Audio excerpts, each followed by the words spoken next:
ጤና ይስጥልን። የኢራንን ከባድ ተቃውሞና አሜሪካን ያስደነገጠ አንዳች ጉዳይ ተፈጥሯል። እነሱን እነግራችኋለሁኝ ምንድናቸው የሚለውን። ያው እንግዲህ በኢራን የተፈጠረውን ተቃውሞ የምታውቁት ነው። ከዛ ውጭ ደግሞ አሜሪካ በአንድ ጉዳይ ላይ ተናዳለች፣ ምንድነው የሚለውን በስፋት እነግራችኋለሁ። ግን አሜሪካ መጀመሪያ ምንድነው ያናደዳት የሚለውን ማየት አለብን። አሜሪካን እንግዲህ እንዳያስቆጣት ደግሞ ስጋት ሆኖ የተመዘገበ አንዳች ጉዳይ አለ። ኢራን፣ ሩሲያ፣ ደቡብ አፍሪካ እንደዚሁም ደግሞ ቻይና የምትመራው ወታደራዊ የጦር ልምምድ በደቡብ አፍሪካ ይደረጋልና ይሄ በጣም ትንሽ አስቸጋሪ ነው። ለ10 ቀናት የሚቆይ ነው። ከቻይና ከኢራን እንደዚሁም ከሩሲያ የተውጣጡ በጣም ይሄ ዋርሺፕ ሰብመሪን ጭምር ይሳተፋሉ ተብሎ ይታሰባል። መሳተፋቸው ደግሞ በተለያየ አጋጣሚ ከአሜሪካ ጋር ያለውን ግንኙነት የበለጠ ሌላ አይነት አቅጣጫ ሊወስድ እንደሚችል፣ ምክንያቱም ኢራን፣ ሩሲያና ቻይና ሲባሉ የምታውቁት ስጋት አለ። እነዚህ ሀገራት እንግዲህ የመጡት በሜዲትራኒያን ባህር አቋርጠው በህንድ ውቅያኖስ አቋርጠው ኤዥያ ፓሲፊክን አቋርጠው የመጡ ስለሆኑ ዓለምን የማካለል አይነት ተደርጎ ይወሰዳል በአሜሪካ ፖለቲከኞችና በተለያየ አጋጣሚ ይሄኛው ትንሽ አስቸጋሪ ነው። እንግዲህ የቻይና የኢራንና የሩሲያ ባንዲራዎችን ይዘው ነው በዚህ በዓለም አቀፍ ባህር የሚንቀሳቀሱት በኬፕ ወይም ደግሞ መርከቦቹ እነዚህ ተዋጊ መርከቦች የሚንቀሳቀሱት በኬፕ ፔንሱላ በሚባለው አካባቢ ነው ወይም ደግሞ የሲሞንስ ከተማ በሚባለው የደቡብ አፍሪካ የባህር ኃይል ጣቢያ ዋናው ማለት ነው። እዛ ላይ ሲቀዝፉ የሚታዩበትን እድል ፈጥሯል እና ይሄኛው ምንድነው በሚል አሜሪካ ቆም ብላ ልታስበው ትችላለችና ያናደዳትም ጉዳይ አንደኛው ይሄ ነው። እንግዲህ በጣም በብዙዎቹ ዘንድ እጅግ አስቸጋሪ ነው። ይሄኛው ምንድነው በቻይና ነው የሚመራው። ቻይና ሌድ ነው።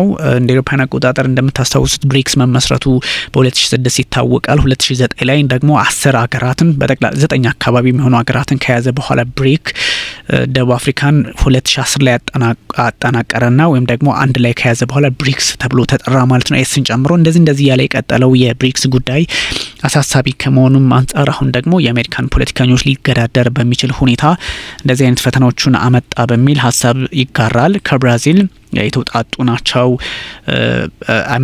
ይሄ ከብራዚል፣ ከሩሲያ፣ ከቻይና፣ ከህንድ ምናምን ከመሳሰሉ ስሞች የመጀመሪያውን ከወሰደ በኋላ የተቋቋመ ነው። በኋላ አሁን ወደ 11 ሀገር ሆነዋል። 10 ናቸው። ኦፍ ኮርስ ሳውዲ አረቢያ ጉዳዩን ትተዋለች።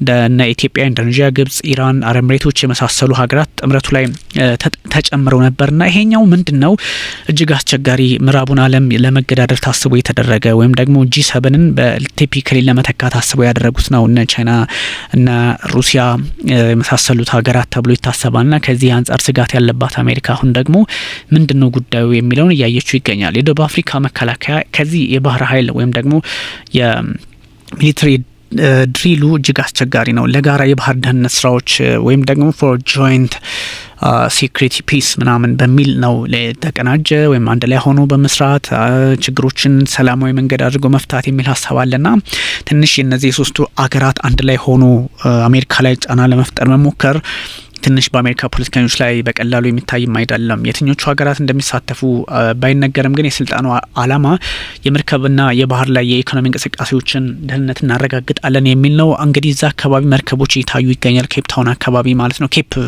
ፔንሱላ አካባቢ ማለት ነው። እንግዲህ ልምምዱ ሲጀመር ትንሽ ወታደራዊ ስጋቱን ለአሜሪካም ጭምር ያደርገዋል ማለት ነው። አስተያየት ሰጪዎች ብዙ የብሪክስ ፕላስ አባላት ወይም ደግሞ 5 ሲደመሩ አሁን የተጨመሩት ሌሎች 5 ማለት ነው ወታደራዊ ልምምዱን አንድ ላይ ማድረግ ለምን አስፈለጋቸው የሚል ጥያቄ እየተነሳ ነውና ይሄ ምናልባት አሜሪካ በቀላሉ ታይዋለች ተብሎ አይታሰብም። ይሄኛው የጦር ልምምድ የተለመደ አይነትም አይደለም። የብሪክስ ሀገራትን አንድ ላይ በማድረግ አንድ ላይ አስተባበሩ ጫና የመፍጠር ነው እና ይሄ ትንሽ ፈተናውን ያበዛዋል። ለዚህም ነው ትራምፕ ሩሲያና ቻይና ግሪንላንድን ሳይወስዱብን ቀድመን እኛ ባለቤት መሆን አለብን፣ ምክንያቱም እነሱ ዞሮ መቆጣጠራቸው ስለማይቀር እኛ ቀድመን መያዝ አለብን የሚል አስተያየት እየሰጡም እንደሆነ ስለሆነ ይታወቃልና በቻይናና በሩሲያ ላይ ከባድ ስጋት አለባቸው ፕሬዚዳንት ዶናልድ ትራምፕና ይሄኛው ደግሞ ልምምዱ ሌላ አይነት ስጋት ሊፈጥር ይችላል ከሚለው አንጻር ብዙ ሰዎች የተመለከቱት ነበርና እንግዲህ የማይቀርን ጉዳይ በአንዳንድ ሁኔታዎች ላይ በጥያቄም ሳይሆን ምላሽ በሚፈልግ መልኩ መፍትሄ መስጠት ያስፈልጋል ተብሎ ይታሰባል። እንደዚህ ሁኔታዎች ደግሞ አንዳንድ አስቸጋሪ ሁኔታዎችን ሊያመጣ ይችላል ተብሎ ይታሰባል። ይሄኛው ፕሬዚዳንት ዶናልድ ትራምፕ ከያዙት አቋማቸውና ወይም ደግሞ በዓለም ላይ ከመስፋት አካሄዳቸው አንጻር ሲመለከት ብዙ ነገሮች ይታያሉ። ዴንማርክና ግሪንላንድ ለግዛት ሽያጭ እንደማይቀርቡ በተደጋጋሚ በተለይም ዴንማርክ የአውሮፓ ህብረትም ነች አባል ነች፣ እንደዚሁም የሰሜን አትላንቲክ የጦር ጥምረት ወይም ደግሞ የኔቶም አባል ነችና ይሄን አይነት መግለጫ ለግሪንላንድ 57,000 የሚሆኑ ሰዎች የሚኖሩባት ናት። ከ1979 ጀምሮ ራሷን በፓርሻል ወይም ደግሞ በራስ ገዝ የምታይ አገር ናትና እሱን ታሳቢ ሲደረግ አሁን ደግሞ ሌላ አይነት ጫና እየተፈጠረ እንደሆነ ያሳያል ዓለም ላይ ነው። ይሄኛው ትንሽ ሌላ አይነት አውድ እየተሰጠው ይገኛልና ምን አስባችሁ ነው ምንድነው የሆነ ያለው የሚል ጥያቄ በብዙዎች ዘንድ እየተነሳ ቢሆንም የፖለቲካ ግርግሩ የፖለቲካ አሁን አለመግባባት መፈጠሩ አንዳንድ ሰዎች በሚያቀርቡት ብቻ ሳይሆን ደግሞ የተለያየ አጋጣሚዎችን ተጠቅመው የኢራንን ፖለቲካ ማመስ በሚፈልጉበት ሰዓት ፕሬዚዳንት ዶናልድ ትራምፕ የግሪንላንድ ጉዳይ በማንሳት እንደዚሁም ደግሞ ሩሲያ፣ ቻይና፣ ኢራን የመሳሰሉ ሀገራት የጦር ልምምድ በጋራ ለማድረግ መሞከራቸው እነዚህ ብዙ ጫናዎችን የሚፈጥሩ ሆነው ተመዝግበዋልና እነዚህን ሁኔታዎች እንዴት አይነት መፍትሄ ልንሰጣቸው ይገባል የሚል ሀሳብ ነው ያላቸውና ፕሬዚዳንት ዶናልድ ትራምፕና ለዚህ ደግሞ የፖለቲካ መሰረቱን በተለየ መንገድ ማየት ያስፈልጋል፣ በተለየ አቅጣጫ ማየት ያስፈልጋል ብለው ለሚያስቡ ለነዚህ አገራት ሌላ ትርጉም የሚያሰጠው ሆኗል። የኢራን ተቃውሞ በጣም ከባድ ሆኗል። 13ኛ ቀኑን ይዟል። እንግዲህ ለተከታታይ 13 ቀናት እየተደረገ ያለ ነው። በየትኛውም ዴሞክራሲ ውስጥ የተቃውሞ ሰልፍ አለ የሚል ሀሳብ ሰጥቷል። ኦፍ ኮርስ ዴሞክራሲያዊ ባይሆኑ እስካሁን ገነጣጥለው ወይም ደግሞ ህዝባቸውን ጫና ውስጥ ማስገባት ይችሉ ነበረ ግን አሁን ባለ ሁኔታ ትንሽ መፍትሄ ያመጣሉ ተብሎ ይታሰባል። የኢራን ተቃዋሚዎች አሜሪካን ወይም ደግሞ ፕሬዚዳንት ዶናልድ ትራምፕን ለማስደሰት ደፋ ቀና እያሉ ነው በሚል አያቶላ አሊ ሀመኒ ሀሳብ ሰጥተው ነበረ። የአያቶላ አሊ ሀመኒ ሀሳብ በዛ ልክ ሊታይ ቢችልም ግን እሳቸው ደግሞ በብዙ ሁኔታዎች ላይ ጥያቄ እየተነሳ ይገኛል። አንደኛ ፕሬዚዳንት ዶናልድ ትራምፕ አሁን ያላቸው አቋም ይታወቃል።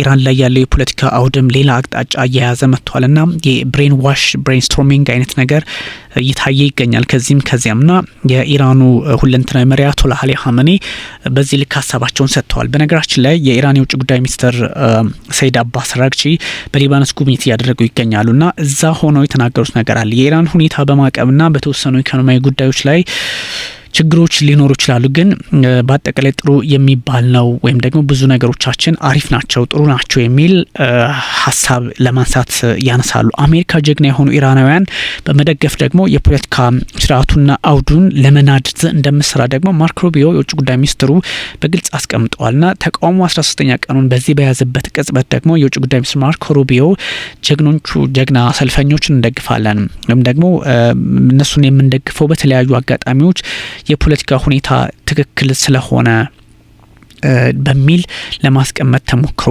እንደሆነ ተነግሯልና በጣም አንዳንዱ ስብስብ ጉዳዮችን መመልከት እንችላለን። ግን እናንተና ማናችሁ በምን ሁኔታ በምን አውድ በምን አይነት የፖለቲካ ፍልስፍና ውስጥ ሆናችሁ ነው እንደዚህ አይነት ጫናን በጫና ለመመከት የምትሞክሩት የሚል ሀሳብ እንደዚሁ ለማጋራት ሞከሩ። ግን ፕሬዚዳንት ዶናልድ ትራምፕም ቢሆኑ የኢራን ፖለቲካ ለማናወጥ ሙከራ ላይ እያደረጉ ነውና ሰልፈኞቹ በጣም አስቸጋሪ በሆነ መንገድ እየሄዱ ነው። ማርክ ሩቢዮም ደግሞ እንዲህ አይነት ሀሳብ ሲሰጡ ትንሽ ሁኔታውን ሊያጠናክሩት እንደሚችሉ ይነገራል። ከ1979 ወዲህ የሚገኘው እንግዲህ እስላማዊት ሪፐብሊክ ኢራን ብለው አርለ የመሰረቷት እና አያቶላ ሩሃላ ሆምኒ የመጀመሪያው ያሁኑ አያቶላ አሊ ሀመኒ ናቸው። በነገራችን ላይ አያቶላ አሊ ሀመኒ ያሁኑ ፕሬዚዳንትም ነበሩ የኢራን እና ቀላል ሰው አይደሉም። በፖለቲካሊም ሪሊጂየስሊም ብዙ ጉዳዮችን ግራ ቀኝ መመልከት የሚችሉ ሰው ናቸውና የኢራን እንግዲህ አያቶላ አሊ ሀመኒ ጸረ መንግስታዊ ተቃዋሚዎች የአሜሪካን ፕሬዚዳንት ለማስደሰት እንደምጥሩ ያሳያል በሚል ሀሳብ ከሰጡ በኋላ ምንድነው አንደምታውስ ምንድነው መቋጫውስ የሚሉ ሀሳቦችም ደግሞ በተለየ መንገድ ሊነሱ ይገባልና ተነስተዋልም። በኢራን ተቃውሞ እንግዲህ 13ኛ ቀኑን ይዟል።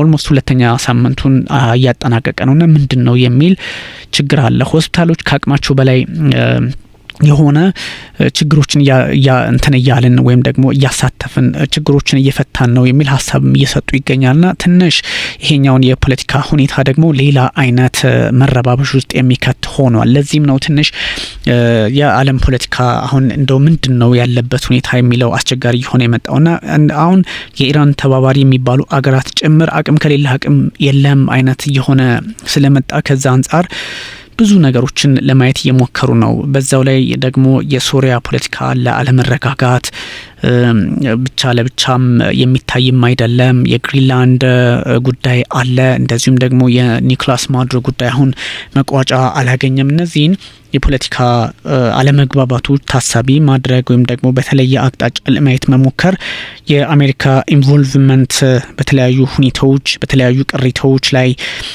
ከፍ እያለ የሚመጣ ከሆነ አንዳንዱን ደግሞ በፊልምም ሆነ በምን የአሜሪካን የበላይነት ያሳዩበትን እድል ድጋሚ ደግሞ በቬንዙዌላ ላይ ያሳዩትን በኢራን ላይ ለማሳየት እድሉ እየተፈጠረ ነው የሚል ሀሳብም ይጋራል። እንግዲህ ኢራን ቀደም ሲል እንደነገርኳቸው ኢራን እንደ ቬንዙዌላ ተብሎ ታስቦ ነበረ። አሜሪካ መካከለኛው ምስራቅ ላይ እጇን በደንብ አስገብታለችና ምንድነው ይሄኛው ከምን አንጻር ነው የሚታየው ምንድነው ትርጓሜውስ የሚሉ ሀሳቦችም እንደዚሁ በቀላሉ የሚታዩ አይደሉምና ማን ከማን ጎን አብሮ ይቆማል ወይም ደግሞ ማን በየትኛው ሁኔታና የፖለቲካ መንገድ ውስጥ ሆኖ እንደዚህ አይነት ችግሮችን መፍትሄ ይሰጣቸዋል ተብሎ ይታሰባል። ብዙ ትንሽ ዓለምም ተረጋግታ ልታስበው የምትችል ጉዳይ መሆን አለበት ተብሎ ነው እንግዲህ እየተነገረ ያለው። ግን አንዳንድ ጉዳዮች አሁን በቀላሉም የሚታዩም አይደሉም። ምክንያቱም ፖለቲካሊ ኢንጌጅድ ያደረጉ ኃይሎች መፍትሄ ለመስጠትም ተቸግረዋል። ምክንያቱም ያለው የፕሬዝዳንት ዶናልድ ትራምፕ አንዳንድ ጉዳዮች ላይ መፍትሄ ለመስጠትና ላለመስጠት የሚሄዱበት ርቀት ወይም ደግሞ አስቸጋሪ ጊዜያት ውስጥ ነው ያለነው እና እናንተ ምንድነው የምትሰሩት ምናምን አይነት የፖለቲካ ንትርክ ውስጥ ገብተዋልና ይሄኛውን ለመፍትሄም ብቻም ሳይሆን በዓለም የፖለቲካ ስርዓትና አውድ ውስጥ መፍትሄውን ለማምጣት አንዳንድ በጎ ስራዎችንም ለመስራት የሚያጋጥሙ ችግሮችን ለመቅረፍም ሆነ በብዙ መንገድ ለሚደረጉ መለኪያዎች ከዚህ አንጻር የሚታዩትን መፍትሄ መስጠት እንዳለባቸው ይነገራል። ግን ፕሬዚዳንት ዶናልድ ትራምፕም ብዙ እሳቸውም ራሱ ያልገባቸው ነገር እንዳለ ይነገራል። አንዳንድ ጉዳዮች አልወደዷቸውም ራሳቸው ፕሬዚዳንት ዶናልድ ትራምፕ በመካከለኛው ምስራቅ ያሉትን ማለት ነው። እነዚህ ላይ መፍትሄ ለማምጣት መስራት እንደሚያስፈልግ ከላይ ወርታች የሚቀመጡ የፖለቲካ ስርዓቶችን በተለያየ አቅጣጫ ማስቀመጥ እንደሚያሻ ይናገራሉ። ግን አንዳንድ የሰዎችን ልክ የሚፈታተኑ ወይም ደግሞ በዛ ልክ የፖለቲካ አውዱን ወይም ስርዓቱን የማይከተሉ ሰዎች ካሉ መፍትሄ ሊሰጣቸው ይገባል የሚል ሀሳብ አለ እና ዓለም ላይ ብዙ ቀይ መስመሮች የተጣሱ ጉዳዮችን መመልከት የተለመደ ሆኗልና ምንድነው የሚለውንም በስፋት ማየት እንደሚያስፈልግ የሚጠቁም መረጃ ነው። እንግዲህ ኤኒዌይ ከጊዜ አንጻር ነው። በጣም ነው የማመሰግነው። ቢኒያም ካሴ ነበርኩኝ። ቻው።